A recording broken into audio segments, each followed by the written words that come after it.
home entertainment platform Redbox said this week it's going public in a SPAC deal that values the company at $693 million. Redbox is owned by Apollo Global Management, which acquired it through the purchase of Outerwall in September 2016.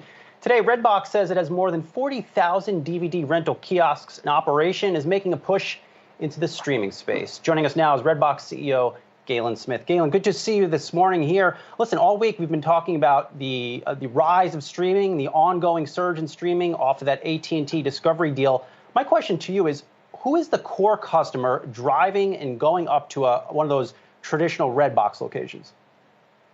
Yeah, thanks for having us. This is a really exciting time for us. You know, we serve a very differentiated, kind of underserved loyal customer. It's someone that really cares about value.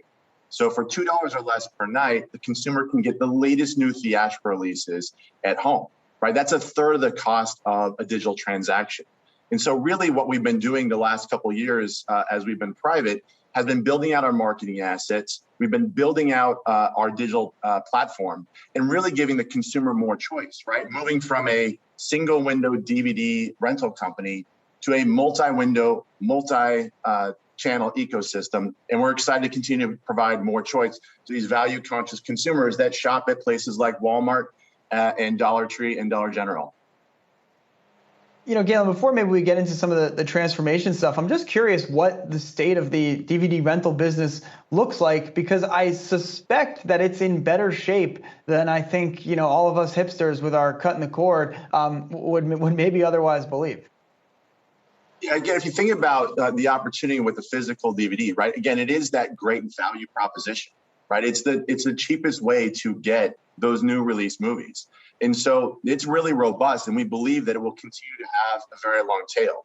According to IBIS World, 2023 DVD rental in the U.S. is supposed to be $1.1 billion, right? So again, we provide a lot of those to consumers, but we think we've got, again, this opportunity to continue to have this really long tail in space. So, Galen, it's Julie here. If that's the case, why mess with streaming, which is already such a crowded market, if you already have this really solid DVD business that you say is going to last for a while? We think it's an opportunity to provide the consumer more choice, right? Our consumers have been trashed, right? We've been around for almost 20 years now. And by able to provide them this additional choice, right, it creates this additional value for them. So, for instance, in 2017, we launched a digital transactional service, right? So if they want to stay home, they can watch that new release directly from us. In addition, in 2020, we launched Redbox Free Live TV. And so we continue to be able to provide additional value to them. And the fact that we have 39 million members in our loyalty program, right? It was 5 million in 2016 when we went private, right? It's really that opportunity that we have to continue to provide this value to consumers. And we think, you know, with all of the consolidation, what's happening in media overall, right? You think about providing simplicity to the consumer, right? Consumers find it very challenging to go to all these different services and all these different apps. What we're building and where we're going is providing a one-stop shop for entertainment, where they can get it transactionally through the DVD, through a kiosk. You can go and get it digitally, transactionally through our app, or you can watch Free Live TV, or you can subscribe to one of the other services. So we think about all those players that are out there and how we can be constructive and helpful to helping them drive more subscribers to our base, right, that they don't connect with today. And we're able to help reduce churn as that's important to them as well. Galen, what is being owned by a private equity company? What has that allowed you to do? It's really allowed us to invest behind the scenes. Apollo's been a fantastic partner to us. It's allowed us to invest in the business. It's allowed us to invest for the long term. And we want to continue to do that as we come to the public markets. And so we think that we're really well positioned to be successful, again, with this customer base that we serve better than anyone else. You know, just going through the investor presentation, Galen, you're looking to more than double sales this year and looking out to 2023, more than double operating profits. What's the one biggest thing that will get you there?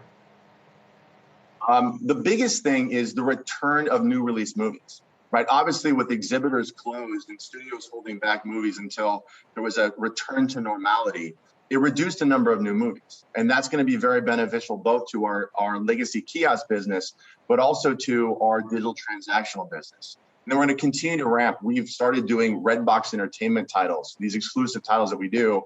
And we're able to monetize them not only across our platform, but also across everyone else, right? So you'll be able to rent a Redbox entertainment title at Amazon or iTunes, or watch it streaming on Hulu. And so those will also drive some of that important growth over the couple of years to come.